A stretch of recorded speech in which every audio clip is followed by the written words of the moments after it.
sambutan ya Kak. Beto yo, tidur ya. Sore Pak. 1 jam Pak. Tapi gue tak mau nih, Men. Berarti mulai 11.12 pas mine udah dari gue. Agak berong muto. Iya di Pak. Itu Pak. Utawa saiki Arman. Assalamualaikum warahmatullahi wabarakatuh. Alhamdulillahirabbil alamin wassalatu wassalamu ala asrofil anbiya'i wal mursalin wa ala alihi washabihi ajmain amma ba'd. Pertama, marilah kita panjatkan puji syukur kehadirat Allah Subhanahu wa taala yang mana telah melimpahkan rahmatnya kepada kita sehingga kita dapat bertemu di diseminasi budaya positif oleh saya sendiri, Eni Nurmasari, Guru Penggerak Angkatan 10 Kabupaten Tulungagung. Sholawat serta salam kita aturkan kepada junjungan Nabi kita Muhammad SAW. Semoga kita mendapatkan syafaatnya di yaumil kiamah. Amin. Kepada yang terhormat Bapak Okos Handi Atma Negara SPDI selaku PP dari SD kita juga maksudnya. Kepada yang terhormat Bapak Ibu Guru SDN 1 Kampung Dalam. Bapak Ibu, hari ini agenda kita adalah diseminasi dan nanti untuk pembukaan akan dibuka oleh Bapak Okos yang mewakili Kepala Sekolah SDN 1 Kampung Dalam. Langsung kita buka mawon nggih untuk Pak Okos, kami persilakan.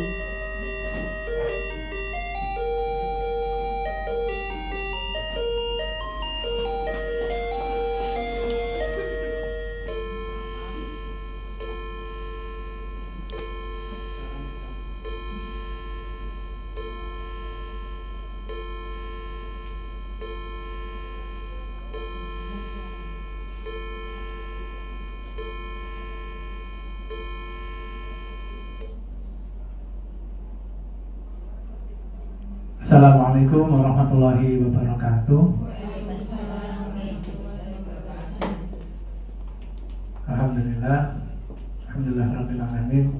Wassalatu wassalamu ala asrofil anbiya'i wal mursalin sayyidina wa maulana Muhammadin wa ala alihi washabihi ajmain. Amma ba'd. Yang terhormat Kepala SDN 1 Kampung Dalam, yang kami hormati ibu-ibu pendidik SDN 1 Kampung Dalam. Di pagi hari ini adalah kita mengucapkan syukur kepada Allah Subhanahu wa taala. Di kegiatan diseminasi budaya positif ini kita bisa bermuajahah untuk dalam keadaan sehat dan selamat. Shalawat dan salam kita haturkan kepada junjungan kita baginda Muhammad Rasulullah SAW. Semoga kita kelak menjadi umatnya yang mendapatkan syafaat di yaumil qiyamah. Amin amin ya rabbal alamin. Seperti yang sudah dikemukakan oleh Bu Eni sebagai calon guru penggerak angkatan 10 di sekolah kita. Jadi rangkaian untuk diseminasi budaya positif ini tentu memang menjadi budaya. Menjadi budaya itu biasanya kan suatu kegiatan yang dilakukan secara berulang-ulang, secara berulang-ulang menjadi terbiasa, kemudian sehingga menjadi terbiasa, itulah menjadi budaya. Tapi budaya bagaimana? Nah, ini budaya yang positif. Mungkin juga sebelumnya guru penggerak yang ada di sini sebelumnya juga sudah pernah diseminasi seperti ini di sini. Sudah. Dulu siapa, Pak Isa? Oh, Pak Arin juga di sini. Oh iya, jadi maksudnya sudah tidak asing sebenarnya. Sudah tidak asing terkait diseminasi budaya positif ini. Mungkin ini juga sebagai yang sudah sebagai penyegaran ya, penyegaran untuk apa materi-materi barangkali yang dulu sudah pernah diterima, dulu pernah tahu, kemudian nah ini gilirannya di charge ya supaya nanti ingat kembali, barangkali nanti terutama tentu ilmu-ilmu yang ada di dalamnya nanti akan bermanfaat untuk kita semua, karena bagaimanapun caranya kita tentu sebagai di dalam lembaga pendidikan tentu namanya budaya positif itu harus ada ya, harus ada karena kita kan harapannya kan juga membuat anak-anak itu kan terbiasa dengan sesuatu yang baik kan gitu. Jadi positif itu kan sesuatu yang baik. Jadi ketika baik inilah ini juga dimulai dari guru. Yeah. Jadi sifat baik itu kan juga dimulai dari guru. Kemudian ketika kalau ibaratnya figurnya guru kan menjadi suri tauladan, ibaratnya menjadi tauladan bagi siswa ya. Biasanya kan kalau cuma ngomong, ibaratnya kita cuma ngomong menasihati saja, kadang kurang masuk. Nah ini kan kadang juga diberi contoh ya. Nah, figurnya itu siapa? Figurnya ya guru itu, karena yang mereka lihat bahkan kan yang setidaknya yang mereka colong ngefan kami guru nih kan, gitu. Jadi itu bisa menjadi lebih baik. Jadi makanya nanti terbiasa dari kebiasaan kita mungkin mengajak ya, lebih ke mengajak, tidak menyuruh, tapi mengajak murid. Ibaratnya kalau dicontohkan sholat ya, kalau kita nyuruh jangan cuma nyuruh toh, tapi juga mengajak. Lebih ke mengajak itu kan berarti membersamai kan gitu. Kamu itu ya sholat toh, tapi yang nyuruh cuma nyuruh toh tapi nggak sholat. Ini kan kadang cerita itu kan ada di luaran sana, yang anak maksudnya orang tuanya itu nyuruh sholat, tapi walaupun orang tuanya nggak sholat tapi nyuruh sholat. Nah ini juga sesuatu juga ada yang cerita juga lah, orang tua nggak sholat tapi aku disuruh sholat. Ini tapi maksudnya anaknya punya itu, tapi alhamdulillah kan manut. Akhirnya manut juga walaupun dia rada diseneni gitu. Jadi ada juga cerita yang maksudnya orang tuanya mungkin malas, kadang mungkin bangunnya bangkong misalnya, itu ada cerita di luaran seperti itu ada. Jadi makanya ketika mereka itu melihat orang tua seperti itu, nah yang mereka tolak siapa? Pasti guru itu, guru yang ada di sekolah. Ketika guru yang ada di sekolah itu juga menjadi contoh yang baik, kemudian kita menyesuaikan lingkungan yang ada di sekolah ini juga lingkungan yang baik, tentu mereka akan menghadapi dunia, menghadapi bagaimana di luar rumahnya itu juga bisa bersikap sesuai dengan yang kita harapkan, yaitu ya budaya positif ini. Karena mereka terbiasa, nggak terasa mereka akan selalu melakukan sesuatu yang positif sesuai dengan tujuan pendidikan kita. Mungkin untuk membuka pada diseminasi budaya positif di program guru penggerak, calon guru penggerak Bu Eni ini bisa nanti dilanjutkan dan diperhatikan. Sebelum itu juga saya mungkin mewakili Bu Eni ya, mengucapkan terima kasih banyak atas kerawuan jenengan meluangkan waktu yang sudah di siang-siang ini di antara kesibukan jenengan sudah bisa di sini. Kami ucapkan terima kasih banyak. Mungkin itu saja yang bisa saya sampaikan. Kurang lebihnya saya mohon maaf. Wassalamualaikum warahmatullahi wabarakatuh.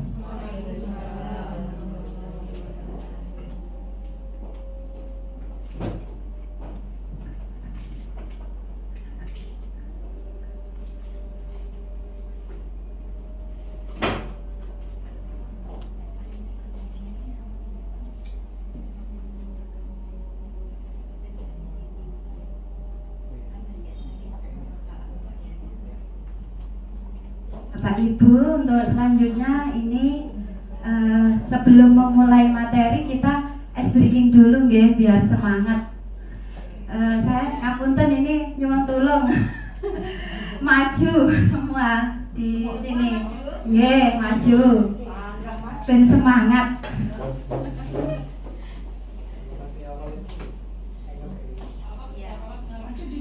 Nggih, sak red ngene kalau Bu. Nggih, langsung jejer. Pak Akos. Saya dari sini. Santai saja. Santai nih, enggak berhenti kok. Nggih, monggo bisa. Jejer. Terus posisinya gini, kita nanti game ini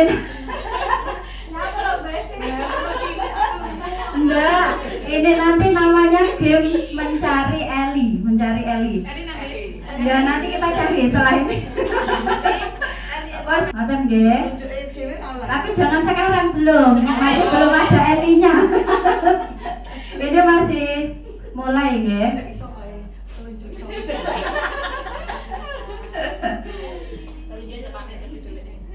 Nanti kalau saya mengucapkan semangat, panjenengan menjawab semangat. Oke, ngoten nggih? Barang, semangat.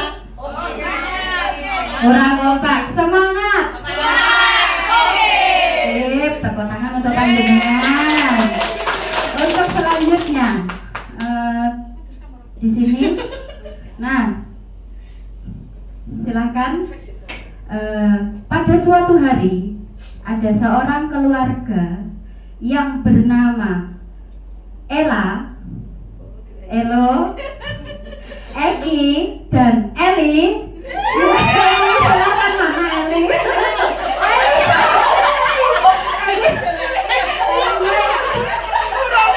Dicari. Ya, alhamdulillah ketemu Eli ya. Eli sudah nemu Bu Eni, mana Elinya Bu Eni? Nah, ya, keluarga bernama Elo, Eki, dan Eli sedang ya, kalau sudah langsung dilepas. Sedang pergi bertamasya ke Prigen. Nah, amin. Kita berdoa ya Allah semoga dikabulkan nenek Gusti loh nih. Terus, nah setelah ke Prigen, anak yang bernama Elo itu hilang. Nah saat itu Elo dicari ibunya. Nah setelah Elo dicari ibunya, Elo ketemu. Nah setelah ketemu ternyata si Eli.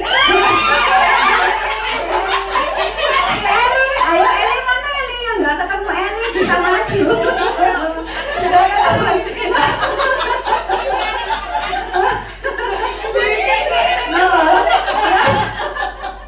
Ya nggak ketemu Eli aja. Semua ketemu guys. Ya Allah, alhamdulillah. Berarti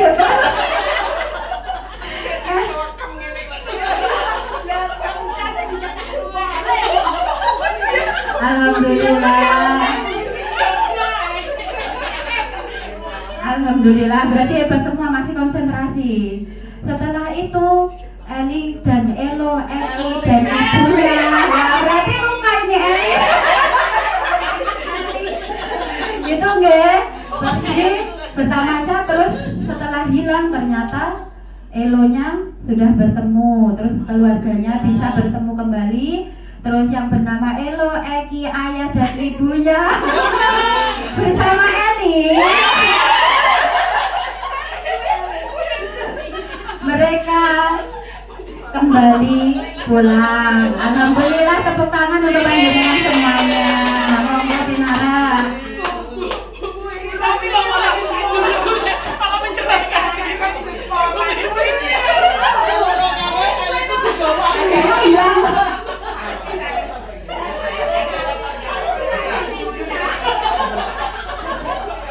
Seru ya Bapak Ibu. Itu bisa kita terapkan ke anak didik mungkin yang sudah kelas tinggi. Kalau kelas 1 dukos ya, bisa apa enggak?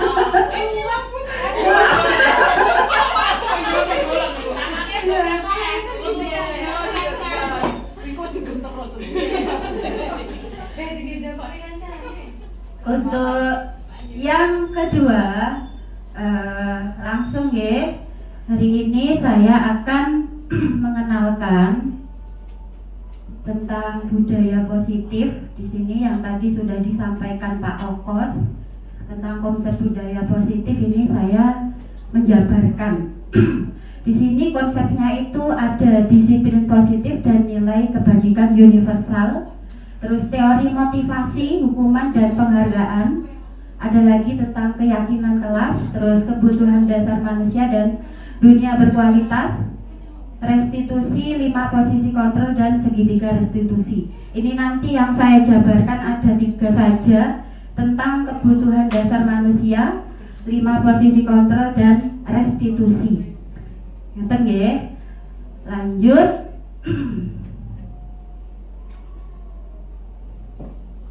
Ini saya baca dulu penjabarannya nanti. Makna kata disiplin di sini ada Bapak Ki Hajar Dewantara itu menyatakan bahwa menciptakan siswa yang merdeka itu syarat utamanya harus mempunyai disiplin yang kuat. Disiplin diri yang berasal dari motivasi internal dari dalam diri sendiri. Jika tidak mempunyai motivasi internal, maka diperlukan motivasi eksternal atau dari orang lain untuk mendisiplinkan dirinya. Lanjut.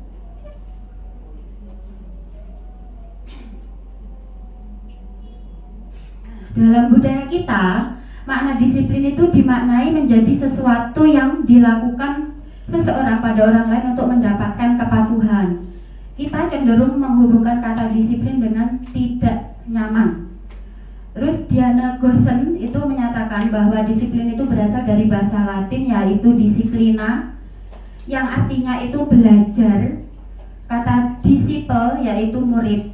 Untuk menjadi murid kita harus paham betul alasan mengapa mereka mengikuti suatu ajaran tertentu, sehingga motivasi yang terbangun adalah motivasi intrinsik bukan ekstrinsik.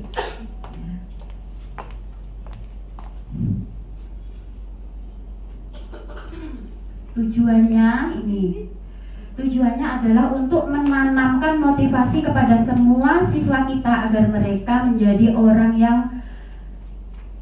mereka inginkan dan menghargai diri sendiri dengan nilai yang mereka percaya. Motivasi ini berasal dari diri siswa, dari dirinya sendiri, sehingga akan berdampak jangka panjang dan tidak akan terpengaruh dengan adanya hukuman dan hadiah.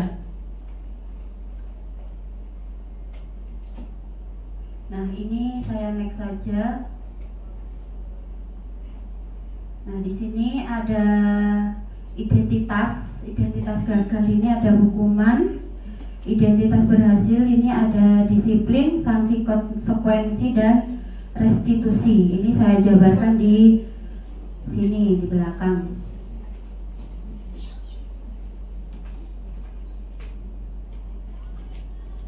Nah, ini keyakinan kelas untuk yang kurmer sudah membuat nih Bapak Ibu guru kesepakatan itu keyakinan kelas. Jadi merupakan nilai kebaikan atau prinsip yang disepakati secara universal. Orang akan lebih semangat atau tergerak untuk melaksanakan keyakinannya daripada hanya mengikuti aturan. Jadi untuk keyakinan kelas, misal untuk contohnya tidak boleh membuang sampah sembarangan, itu sudah kesepakatan antara siswa dan guru. Jadi kita buat kesepakatan tidak membuang sampah sembarangan. Nanti kalau ada yang melanggar, kita pakai segitiga restitusi. Itu nanti akan membuat anak tidak merasa tertekan atau merasa aku dihukum. Tidak seperti itu, nanti ada sendiri segitiga restitusi. Untuk selanjutnya ini ada pertanyaan pemantik. Nah, di sini ada Ibu Ambar, itu guru wali kelas 2A di SD Pelita Hati. Sedang bingung menghadapi ulas salah satu murid di kelasnya itu yang bernama Doni. Beberapa anak di kelas 2A itu telah datang padanya dan mengeluh kalau Doni itu seringkali meminta makanan secara paksa. Jadi gurunya sambat kalau ada muridnya yang meminta makanan secara paksa. Jika Anda menghadapi situasi seperti Bu Ambar, apa yang panjenengan lakukan, Ibu? Mungkin ada yang berpendapat kalau muridnya meminta paksa, terus minta makanan, yang panjenengan lakukan kira-kira apa? Mungkin ada yang mau menjawab, monggo Bu Rohmi. Yang jelas jika ada murid saya yang bertindak seperti itu, suka meminta makanan temannya dengan paksa, yang pertama kita menyelidiki dulu, menyelidiki latar belakang dari anak tersebut. Kenapa kok tidak bawa makan sendiri? Kok bisa berdiri aja kurang biar kelihatan di kamera. Oh, nggih, bosan. Menyelidiki nggih, meneliti. Ya, yang jelas yang pertama meneliti dari anak tersebut, kenapa kok tidak bawa makan sendiri, sukanya kok minta temannya. Nah, setelah itu mungkin dari anak kita korek keterangan apa masalahnya. Mungkin masalahnya di rumah, mungkin orang tuanya selalu sibuk sehingga tidak sempat memasakkan untuk anaknya, tidak sempat memberi bekal untuk anaknya, bahkan tidak sempat memberi sangu anaknya untuk membeli jajan di kantin sekolah. Setelah itu, setelah kita menemukan berbagai info tentang anak tersebut, barulah kita identifikasi. Kita akan identifikasi masalah tersebut, bagaimana masalah tersebut kita selesaikan. Seandainya itu melibatkan orang tua, ya kita akan memanggil orang tua.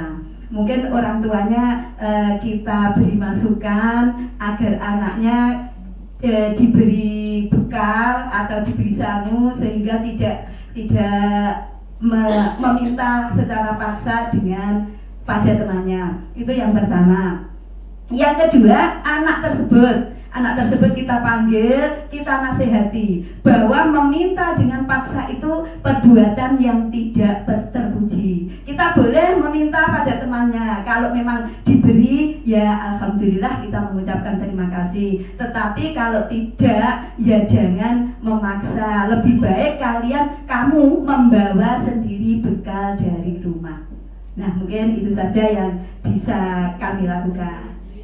Terima kasih, tepuk tangan untuk Bu Rohmi. Alhamdulillah, saya tidak menyangka Bu Rohmi ternyata sudah menerapkan segitiga restitusi. Itu adalah caranya seperti itu Bu Rohmi, ternyata ya Allah. Ini lanjut. Nah, ini tadi yang dilakukan sudah dijawab oleh Bu Rohmi. Nah, peran kita sebagai guru juga sudah dijawab Bu Rohmi. Nah, tadi itu kenapa siapa yang namanya Doni itu tadi kok meminta makanan secara paksa? Ternyata juga jawabannya Doni itu belum memenuhi kebutuhan dasar manusia. Di kebutuhan dasar manusia ini kan ada 3, ada bertahan hidup, ada cinta dan kasih sayang, ada penguasaan, kebebasan dan kesenangan. Nah, di sini Doni ini perannya mungkin bisa saja ini survival, kebutuhan bertahan hidup kita. Apa yang akan kita lakukan pertama tadi yaitu meneliti, ya meneliti.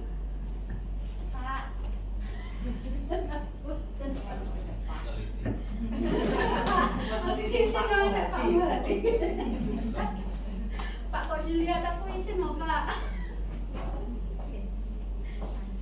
Lanjut nggih. Meneliti Mas. Tadi sampai meneliti. Tadi Bu Rohmi itu jawabannya segitiga restitusi. Ini saya. Nah, ini tadi. Jadi Doni itu tadi proses gagalnya di sini sepertinya di kebutuhan survival, kebutuhan bertahan hidup. Yaitu kebutuhan yang bersifat fisiologis untuk bertahan hidup, misalnya kesehatan, rumah, dan makanan. Tadi Doni kan minta paksa, mungkin saja benar dari Bu Rohmi tadi di rumah atau apa? Kenapa? Ada apa kok sampai seperti itu di kelas? Mungkin saja Doni bosan dengan makanan yang dibawakan dari rumah setiap hari, lauknya tempe, setiap hari lauknya tahu. Mungkin saja kan akhirnya di kelas jadi minta-minta temannya, minta yang apa, yang lebih dari itu, misalnya seperti itu tadi. Itu adalah kebutuhan dasar manusia yang survival. Untuk selanjutnya yang kedua, ada kebutuhan dasar yang namanya kasih sayang dan rasa diterima atau kebutuhan untuk diterima. Nah, di sini kasih sayang ini pasti dibutuhkan oleh setiap anak ya. Tidak hanya anak saja, gurunya juga perlu kan?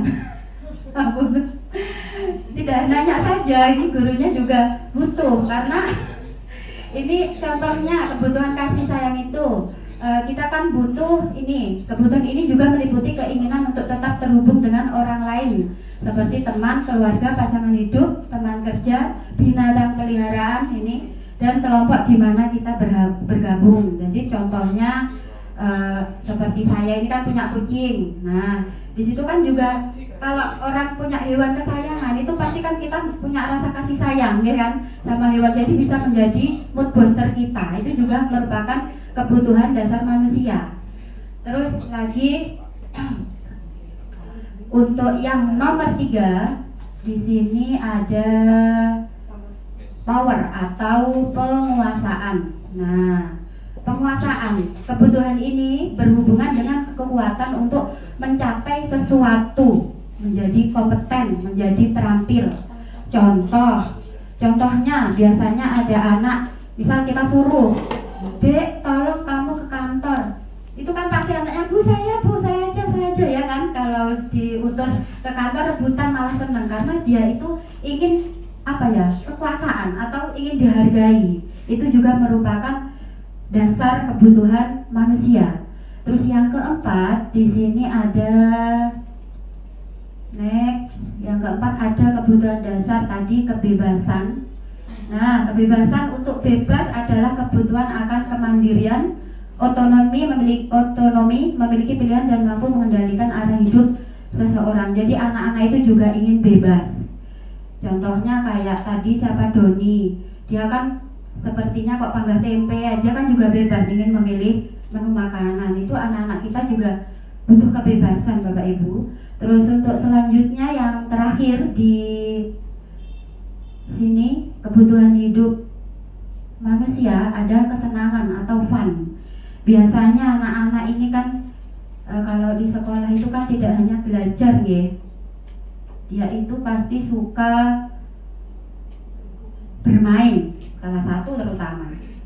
Jadi anak-anak itu ingin senang, jadi tidak hanya ditekan terus untuk belajar, kita fasilitasi mereka dengan kesenangan, suka mainan, mengoleksi barang dan lain-lain, banyak sekali. Lanjut. Nah, ini juga berlaku untuk orang tua, tidak hanya anak-anak. Terus sebelumnya itu untuk Pak Ki Hajar Dewantoro itu juga pernah begini, mengatakan kalau guru itu diibaratkan sebagai petani, ya kan? Kalau guru itu diibaratkan sebagai petani, itu begini, kira-kira petani itu kalau pengen padinya itu bagus dan unggul dalam impact dan impact ini padinya ya, itu kira-kira apa ya yang dilakukan biar hasil padinya bagus? Mungkin ada yang terso menjawab. Bu Heni, monggo Bu Heni maju, tidak apa-apa, monggo. Nggih, diapakan Bu Heni. Kalau ibaratnya kan Pak Kahadi mengatakan guru itu diibaratkan sebagai petani. Biar padinya bagus itu apa yang dilakukan? Monggo Bu Heni di sini dengan kamera. Bisa dijabarkan dibilangi. Mungkin pernah bertani. Untuk hal bertani. Bu Heni kenalan dulu aja. Oh iya, nama saya Bu Heni Setiawati dari SDN 1 Kampung Barat. Untuk hal bertani, untuk dapat menghasilkan padi ataupun tanaman yang diharapkan unggul, jadi kita melakukan panca usaha tani, yaitu adanya pengairan, pemupukan, kemudian pembibitan, pengolahan tanah, dan pembasmihan menghasilkan tanaman yang varietas unggul seperti itu. Sampun, terima kasih. Terima kasih. Ibu Heni, tepuk tangan untuk Bu Heni. Nah, itu tadi untuk petani, begitu juga dengan kita Bapak Ibu. Jadi murid itu juga butuh asupan tadi. Seperti ini, kebutuhan dasar seperti kesenangan, cinta dan kasih sayang, bertahan hidup, kebebasan dan penguasaan. Itu ibaratnya petani tadi. Jadi kalau guru ini untuk murid kita itu butuh 5 ini. Semoga saja ini nanti kita bisa kita terapkan kepada anak didik kita. Lanjut, setelah kebutuhan dasar manusia ini ada 5 posisi kontrol. Nah, menurut Diana Gosen itu posisi kontrol seorang guru itu ada 5 terhadap siswa. Yang pertama, guru sebagai penghukum. Yang kedua, guru sebagai pembuat orang merasa bersalah, pembuat murid merasa bersalah. Yang ketiga, teman. Yang keempat, memonitor atau pemantau. Yang kelima, manajer. Kalau guru sebagai penghukum itu contoh saja nggih. Ada anak yang terlambat. Anaknya datang, "Titik, maaf Bu, saya terlambat." Langsung, "Kamu besok harus piket selama 1 tahun." Nah, itu kan berarti langsung guru sebagai penghukum, ya. Itu contohnya. Terus yang kedua ada pembuat orang merasa bersalah. Jadi, yo alah lele, bendino kok telat ngoten niku itu dia kan akhirnya merasa kayak gimana ya, yo aku kok telat. Nah, itu guru sebagai pembuat orang merasa bersalah tapi tidak memberi solusi. Terus yang ketiga, guru sebagai teman. Nah, ini tapi ada dampaknya. Kalau guru sebagai teman itu biasanya siswa itu manute nek karo gurune. Sama orang lain biasanya mboten. Karena kan oh iya iki koncoku, lek koncoku yo ngoten mungkin. Ngoten nggih. Terus lagi tahapan selanjutnya ada guru sebagai pemantau. Contohnya ini. "Bu, garisanku diceklekne wis kalau Bu." Kita jawab, "Ya, wis mek ngono tok kan." Terus baru anaknya kan kembali, ya itu hanya memantau saja. Itu guru sebagai pemantau. "Bu, pensilku hilang." "Ya, sama."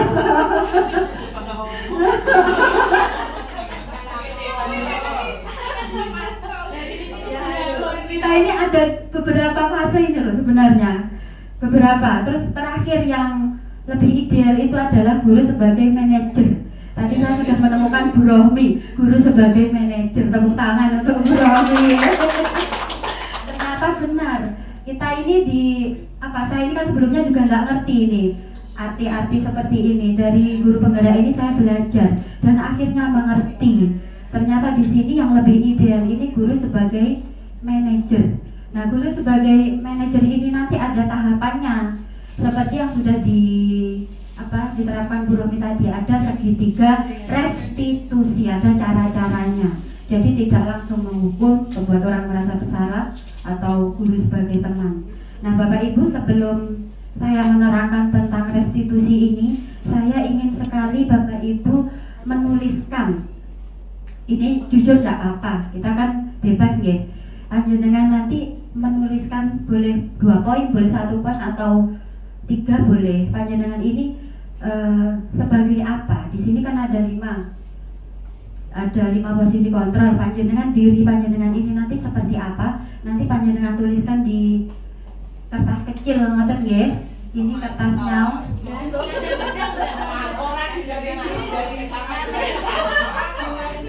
Ini nanti panjenengan isi, terus kalau sudah nanti ditempelkan di apa itu ya, mading papan tulis, ngoten nggih. Sembarang dulu sebagai apa boleh. Boleh. Ini sakti guru nih.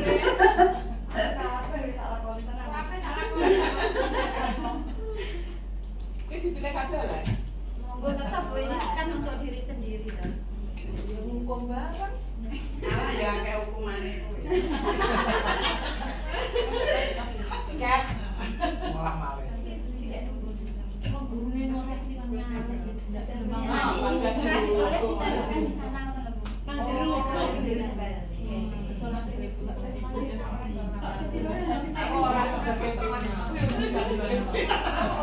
Monitor ya iya. Stikernya hitung ya. Habis kosong kan monitor. Ya. Sebagai pemantau saja.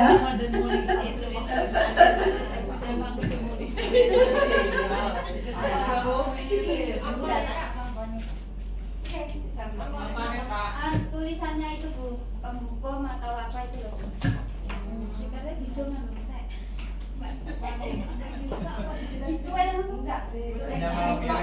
Memilih saja.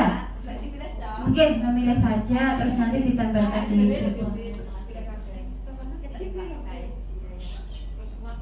monggo kalau sudah bisa ditempel di situ.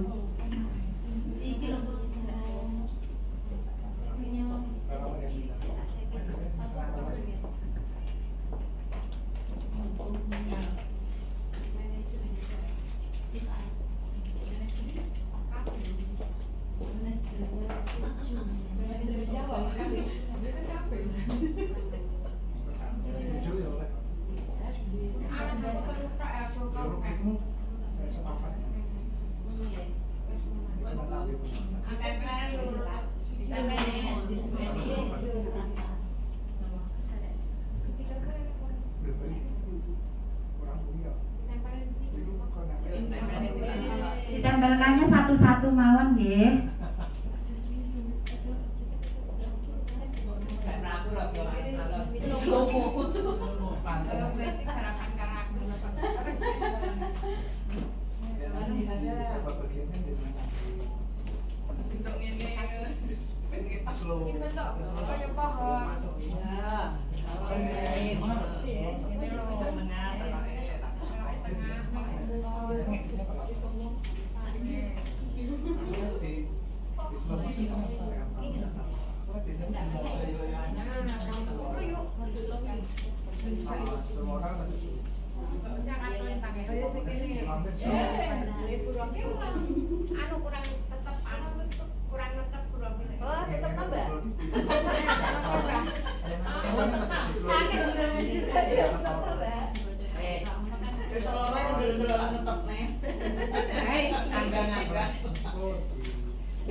Ya mohon maaf stikernya irit ini.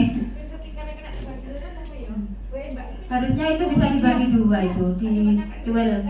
Iya.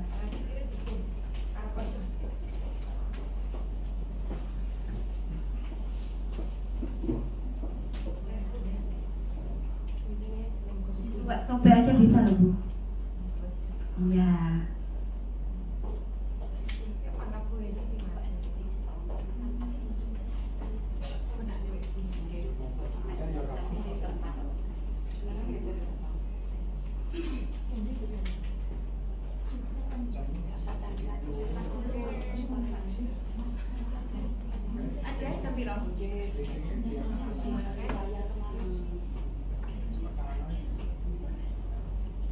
Sampun apa dereng iki? Sudah 12 ini saya izin membaca nggih. Ini kan tidak ada namanya jadi random. Ini ada guru sebagai teman, sebagai monitor. Lalu ada guru sebagai manajer. Alhamdulillah ini ada manajernya. Terus ada guru sebagai penghukum. Wow. Terus lagi ada sebagai teman langsung monitor sama manajer. Terus ada guru sebagai monitor dan teman. Lalu ada guru sebagai pemantau dan manajer. Ini bagus ini. Lalu ini ada guru sebagai manajer. Ini ada guru sebagai teman, pemantau atau manajer. Ini siapa tulisannya ini? Ini Bu Titin ini ya. Karena Besti sudah lama jadi apa tulisannya? Lalu ada guru sebagai penghukum, pembuat orang merasa bersalah. Wow, komplit. Ada teman, guru sebagai monitor atau pemantau, tapi tidak ada manajernya, juga ada. Terus guru sebagai penghukum, pembuat orang merasa bersalah, dan manajer. Lalu ada guru sebagai pembuat orang merasa bersalah, sebagai monitor. sebagai manajer. Lagi ada guru sebagai teman, sebagai manajer, sebagai monitor. Dan ini saya juga hafal tulisannya ini. Ini pasti Bu Rizka ini. Guru sebagai manajer, pemantau, monitor. Mohon maaf ya, akhirnya saya buka. Ada lagi yang terakhir, guru sebagai penghukum, sebagai monitor dan manajer. Nah, itu tadi adalah 5 posisi kontrol. Cuman yang lebih ideal itu tadi ada guru sebagai manajer. Itu yang ideal yang harus kita terapkan untuk saat ini.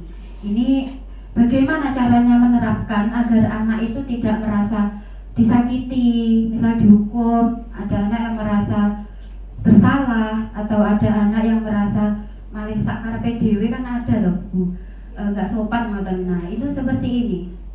Di sini ada penerapan yang namanya, ini posisi kontrol sudah, restitusi, segitiga restitusi. Nah, apa itu restitusi? Jadi menurut Goosen, restitusi itu merupakan proses menciptakan posisi bagi siswa untuk memperbaiki kesalahan mereka, sehingga mereka bisa kembali pada kelompoknya dengan karakter yang lebih kuat. Restitusi itu dapat membantu siswa menjadi lebih mempunyai tujuan, disiplin positif, dan memulihkan dirinya ketika berbuat kesalahan. Restitusi itu menguntungkan korban dan si pembuat salah, atau win-win solution. Itu adalah restitusi. Ini ada tahapannya, tahapan-tahapan segitiga restitusi. Yang pertama yaitu menstabilkan identitas. Menstabilkan identitas itu yaitu memanggil siswa. Tadi Bu Romi sudah pernah menjelaskan kalau ada Doni yang meminta memaksa mengambil makanan tadi. Ini segitiga restitusi ini sama Bu Romi sudah diterapkan. Menstabilkan identitas, anaknya dipanggil, ditanya. Takutnya kalau tidak menggunakan menstabilkan identitas nanti salah orang. Jadi dipanggil, Doni, apa benar kamu tadi memaksa mengambil makanan temanmu? Jadi harus ditanya seperti itu. Nanti keliru yang dipanggil anak lain, nah itu kan bisa berakibat kita seperti memfitnah murid, nggih. Bukan saya Bu, salah paham, salah tangkap, bener. Ya Bu Inti bener, salah tangkap sampai. Jadi ini namanya menstabilkan identitas. Terus yang kedua ada menanyakan keyakinan. Jadi di kelas itu kan kita sudah ada kesepakatan. Ini nanti kita harus menanyakan keyakinan kelasnya apa. Seperti itu. Misal di kelas tidak boleh memaksakan kehendak orang lain. Nah, itu nanti juga ditanyakan kepada Doni. Bagaimana keyakinan kelas kita kemarin? Pasti Doni kan sudah menjawab seperti yang kita sepakati di kelas. Terus yang terakhir validasi tindakan. Nah, ini kita validasi bagaimana caranya agar anak tersebut nanti tidak merasa bersalah. Itu caranya. Nah, di sini saya ada contohnya, tapi sepertinya kok tidak terdengar. Nah, ini saya ada contoh murid saya yang melanggar aturan. Ini saya menerapkan segitiga restitusi. Anaknya saya panggil, terus saya tanya, ini anaknya telah melanggar membuang sampah sembarangan kemarin. Terus saya panggil di ruang guru. Jadi saya panggil pulang sekolah untuk ke ruang guru. Terus saya terapkan segitiga restitusi.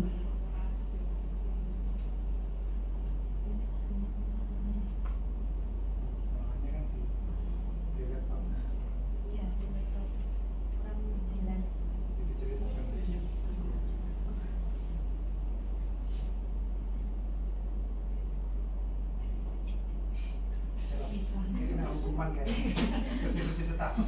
Setahun. Oke.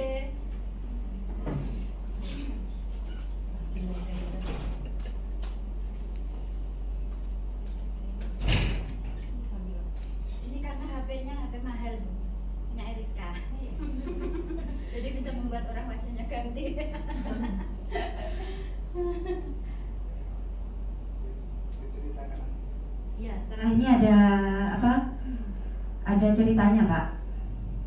Ini biar anaknya kembali dulu. Nah, ini selesai. Nah, di sini ada ceritanya seperti ini. Sudah saya screen kemarin.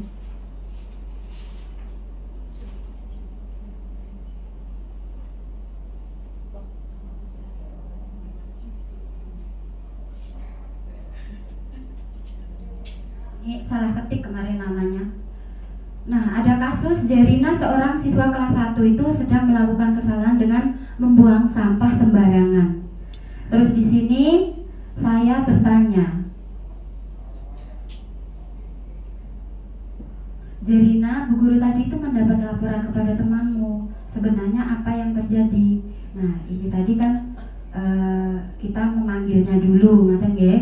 Terus Jerina menjawab, saya membuang sampah sembarangan Bu. Terus saya bertanya lagi, menurutmu membuang sampah sembarangan itu masalah apa tidak?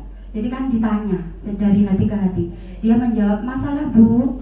Baiklah, di sini Bu Guru tidak akan mencari siapa yang salah, tetapi Bu Guru ingin mencari solusi dari permasalahan kamu. Jadi diberikan solusi. Iya Bu, Bu Guru tahu kamu pasti senang melakukannya, tapi kamu juga merugikan diri sendiri dan sekarang kamu dalam masalah.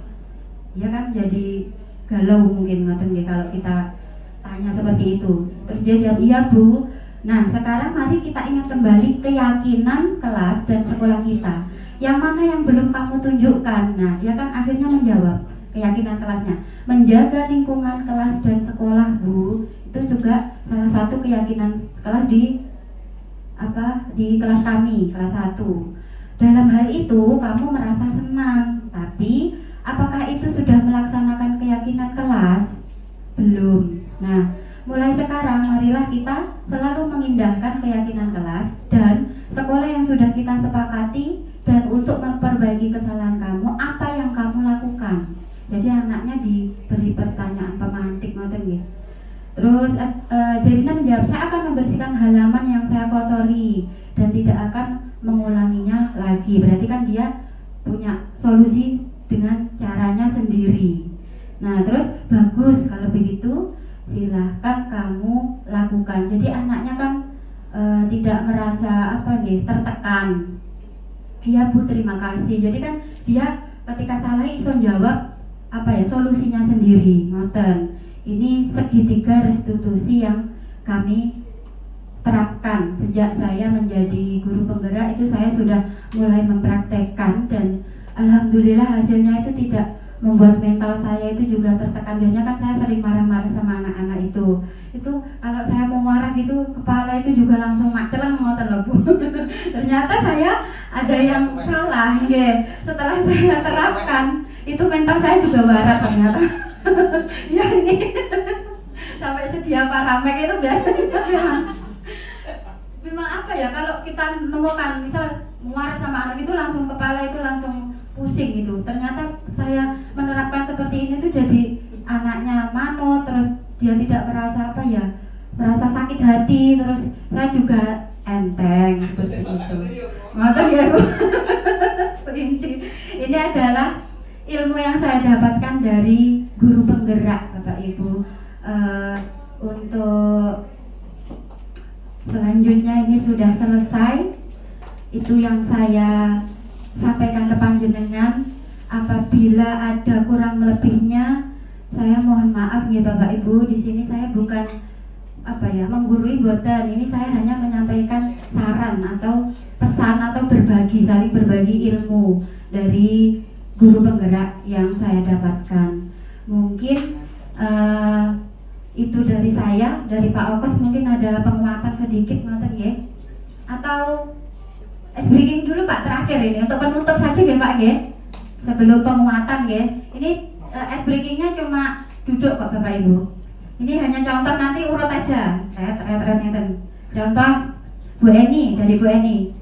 Saya suka makan. Nah, berarti kan kata terakhir makan. Bu Eni harus melanjutkan. Makannya itu makan nasi goreng. Nah, terus itu Pak Afos, goreng berarti goreng apa? Goreng pakai telur. Telur apa?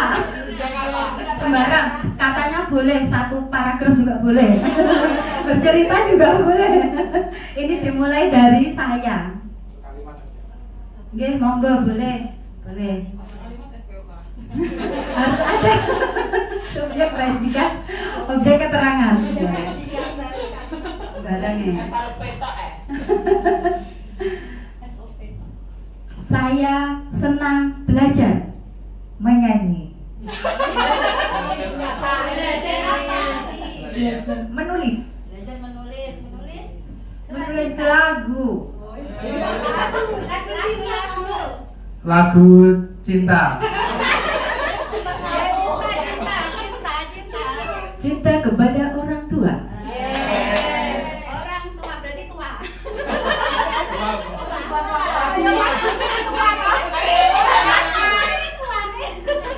tua, tua.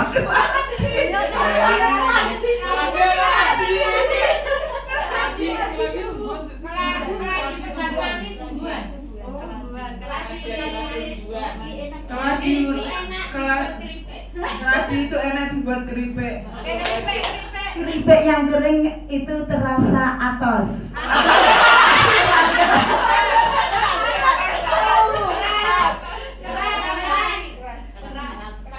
Atau seperti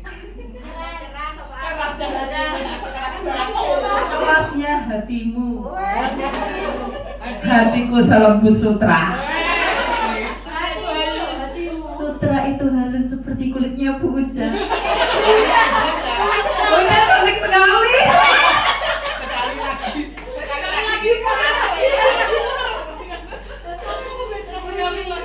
sekali.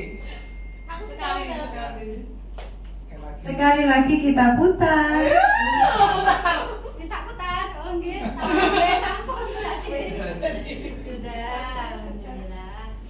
Terima kasih sekali Bu Guru, Bapak Ibu Guru yang sudah berkenan rawuh nggih. Mohon maaf tadi meluangkan waktunya mungkin dengan repot terus kula sambati mriki. Mohon maaf. Ini saya yang terima kasih. Iya, besok lagi ya narasumbernya ganti ngoten. Biar sertifikat kita banyak. Monggo Pak Awas untuk memberi penguatan. Sedikit saja ya. Kali durasi. Ketinggalan Pak, ayo Pak. Lagi aja. Apa ya? Tersambung Bu Esi belum. Aku ndak oleh cinta, Man. Oh. Ada Pak Awas semua. Ini kita kasih ini. Ayo Pak Awas. Kasih penguatan. Nggih, manajer ditanya. Oh, kurang kok. Ya, Iya. Bu Esti berarti dikasih cinta dulu aja Pak Awas. Ini sudah sesi penguatan aja. Sudah cukup. Iya, langsung aja. Diseminasi nanti dapat sertifikat ya ini ya. Dari Bu Eni nanti.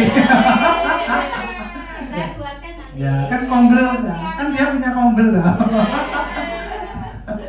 Oke. Sedikit penguatan ya, mungkin nama diseminasi budaya positif tadi Bu Eni sudah sangat luar biasa untuk memaparkan kaitannya dengan budaya positif. Mungkin saya hanya menyambungkan saja. Jadi ketika menjalankan segitiga restitusi itu jadi ketika menjalankan segitiga restitusi itu yang dilihat dulu menstabilkan identitas, tidak hanya identitas anak, tapi jenengan lihat dulu anak berbuat seperti demikian itu kebutuhan dasar manusia yang mana yang dia butuhkan. Nah itu dulu. Tadi ada 5 loh. Tadi biar dilihatkan oleh Bu Eni. Jadi 5 kebutuhan dasar itu yang ada 5 itu dilihat dulu. Memang anak ini nanti jenengan ketika mau setelah itu kan tahu langkahnya gitu. Supaya ada kan memang tadi kan di awal restitusi itu menguatkan ya, win-win solution itu ketika dia berbuat salah itu sebenarnya akhirnya tuh dia juga tidak hanya mendapatkan memperbaiki kesalahannya, tapi juga dia itu malah bisa berkembang. Nah, maksudnya berkembang seperti ini. Tadi kasusnya membuang sampah ya, membuang sampah sembarangan. Jadi yang dimestabilkan identitas itu kan diperjelas dulu. Kan tadi kan sudah ada laporannya, kemudian setelah ada laporan seperti itu dia juga ibaratnya mengakui. Nah itu kan akhirnya harus ditanyakan, mengapa kamu melakukan itu? Karena setiap tindakan itu pasti ada alasan. Barangkali buang sampah itu karena terburu-buru, atau mungkin karena ya mungkin ada juga yang males. Pokoknya itu ada yang memang itu kebiasaan dan sebagainya. Jadi itu diperjelas dulu, dari situ kan nanti tahu ini yang kita kan sudah tahu karakter anak juga mungkin dari yang tadi dawuhne Bu Rahmi tadi diselidiki ya. Nah itu kalau dia tipikal yang mana pada saat itu, apakah dia memang saat butuh cinta dan kasih sayang, atau kalau buang sampah kan nggak bertahan hidup kan, bukan ya. Kan gitu. Jadi nanti setelah 5 kebutuhan dasar ini sudah tahu, baru sebenarnya jadi divalidasi ya, urutannya Bu ya. Urutannya habis itu divalidasi tindakannya itu seperti apa, kenapa. Nah, nanti biar tahu ini. Nah, setelah itu baru ke keyakinan kelas gitu. Jadi dipadukan ke keyakinan kelas. Namun untuk keyakinan kelas sendiri itu kan pertanyaannya ya, kemarin kalau CGP saya tanya, kamu buat keyakinan kelas itu seberapa lama gitu, atau sudah ada langsung disodorkan, atau ada proses semacam kayak pemilihan kan gitu, di data yang mana-mana kan gitu. Terus keyakinan kelas itu sifatnya di dalamnya adalah kalimat positif ya, jadi sudah tidak ada kata-kata dilarang ini tidak, tapi lebih ke kalimat positif. Contohnya menghargai teman misalkan. Nah itu kan nanti akan banyak. Menghargai teman itu caranya bagaimana kan gitu. Nah, termasuk nanti ketika kita kasih kalimat positif, cara menghargai teman itu ya dia termasuk tidak mengolok, tidak menghina, jadi yang lain-lain yang tidak itu masuknya ke kalimat positif itu. Jadi itu keyakinan kelas. Kemudian ini sudah menjadi pertanyaan juga, bagaimana jenang tahu kalau anak itu benar-benar sudah yakin dengan keyakinan itu? Namanya kan keyakinan kelas. Nah, jenang bagaimana usahanya untuk meyakinkan anak-anak bahwa itu betul-betul mereka yakini? Yaitu dengan cara ya diingatkan setiap hari. Nah, jadi setiap hari ya diingatkan. Lalu tanya, keyakinan kelas kita apa gitu. Jadi kalau perlu diingatkan setiap hari. Nanti sebagai contoh gue ini aja nanti. Setiap hari harus diingatkan anaknya supaya ya itu tadi, makanya kan kita judulnya budaya positif. Jadi gue ini nanti ketika sudah membuat keyakinan kelas, nah itu kan akhirnya diucapkan berulang-ulang tiap hari terus. Ya sampai waleh nggak apa-apa. Yang penting kan kalau ada yang bilang waleh, Bu, kok gitu-gitu terus, sudah ibaratnya sudah bosan. Nah, sudah bosan ini apa sudah kamu lakukan sempurna? Apakah kamu sudah betul-betul meyakini ini dan tidak melakukan apa yang berkebalikan dengan sifat itu? Nah itu kan juga perlu divalidasi juga. Jadi kemudian restitusi, kembali ke situ lagi. Nanti setelah anak itu memang melakukan kesalahan tadi yang membuang sampah, maka harus dikembangkan.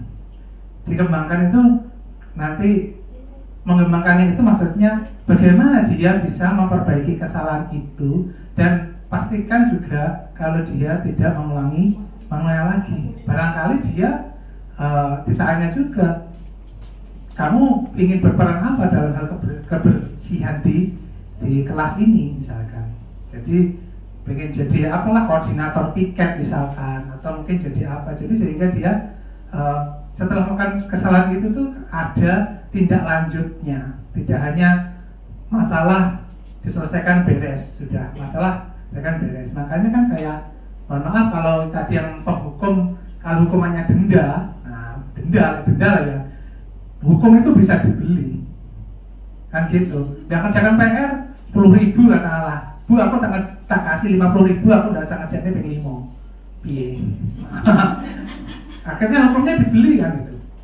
Ya, jadi makanya apa itu ini budaya positif itu mengembangkan, maksudnya mengembangkan, menguatkan anak dari dalam. Jadi bukan faktor eksternal. Tadi yang maksudnya petani, tadi nama petani 5 panca usaha tani. Nah, tani itu, usaha tani itu kan hanya bisa menyesuaikan lingkungannya loh. Nah, tidak mengubah bibitnya, kan gitu. Jadi yang bisa diusahakan itu hanya lingkungannya saja, ngasih pupuk, kemudian digemburkan tanahnya. Tapi mau mengubah si bentuk bibitnya kan tidak bisa. Jadi ya lingkungan, makanya lingkungan pendidikan ya termasuk sekolah inilah yang bisa kita kelola, kan gitu. Kita tidak bisa mau mengubah semata-mata anak, mengubah karakter apalagi, nah itu kan tidak bisa. Jadi makanya yang diubah itu adalah lingkungannya. Dan maksudnya ilustrasi dari Pak Tani itu tadi itu ya, Panti Panca usaha tani itu yang mengusahakan lingkungannya si bibit itu tadi, maksudnya tidak mengubah bibitnya sehingga padi harus jadi jeruk. Ya sama, kalau anak bakatnya di situ jangan paksakan untuk jadi apa kan ya itu kan maksudnya seperti itu. Makanya sudah ada pengondisian untuk melihat minat dan bakat siswa. Maksudnya di situ. Jadi tahu minat bakat siswa, oh kamu cocoknya di sini, kembangkan terus di situ. Nah, terus kadang juga ada ini, mohon maaf orang tua. Ini saya ngomongkan orang tua. Bukan orang yang sudah tua, bukan. Orang tua. Maksudnya ketika lihat rapot, nah di sini lihat rapot ya, rapotan nilainya rata-rata 9 semua. Atau mungkin ada bukan rata-rata, ada nilainya bahasa Indonesia nilainya 96 misalkan. Kemudian dia ada matematika nilainya cuma 75. Nah ini kadang orang tua yang panik, dia disuruh belajar, oh berarti matematika kamu belajarnya kurang, kamu terus seperti itu, enggak. Nah jadi jangan seperti itu. Ketika kita mau menyetandarkan anak, tapi kita melupakan kelebihan anak yang dia sudah dapat bahasa Indonesia 90-an itu tadi. Itu harus dipupuk. Oh ini kalau dia memang mahir di bahasa, ditambah bahasa apa. Tapi matematika nanti tetap pokoknya alurnya terus gitu saja nanti berjalan, tapi tidak menghentikan apa yang menjadi minat dan bakatnya. Jadi seperti itu. Jadi makanya kalau kembali ke budaya positif, restitusi itu jika ada anak yang bermasalah, setelah dia bertemu dengan jenengan, dia itu menjadi lebih kuat, lebih baik lagi. Dan ketika dia kembali kepada teman-temannya, dia tidak merasa bersalah, tidak merasa kayak semacam dibully seperti itu. Kadang kan ada setelah misalkan di sini setelah dari BK kembali itu, oh awakmu, kan teman-teman kan mesti ngecap toh, oh awakmu kesalahanmu gini toh, kamu sampai dipanggil gitu, tidak seperti itu. Jadi dia kembali itu sudah dalam kondisi yang lebih kuat lagi. Mungkin seperti itu saja yang bisa saya sampaikan. Jadi saya hanya sharing saja gini. Mohon maaf kalau ada kata-kata yang kurang berkenan. Saya akhiri mungkin ya. Nanti akan ditutup oleh Bu Eni. Assalamualaikum warahmatullahi wabarakatuh. Alhamdulillahirrahmanirrahim. Alhamdulillah acara diseminasi kita budaya positif telah selesai. Akhirul kalam, wabillahi taufiq wal hidayah. Wassalamualaikum warahmatullahi wabarakatuh. Bapak Ibu dalam nyuwun foto nggih bersama di sini ngoten. Nyuwun foto bersama. Terima kasih nggih Bapak Ibu. Terima kasih atas waktunya. Besok ganti Bu Diska ya, atau Bu siapa yang muda-muda ganti guru penggerak. Daftar. Satu BKT digesok. S2.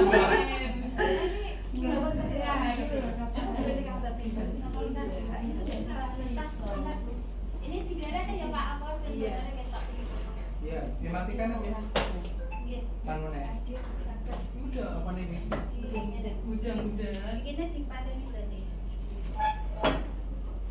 Sambil Wah, iya semangat toh. Berat kan ya. Oh, berat.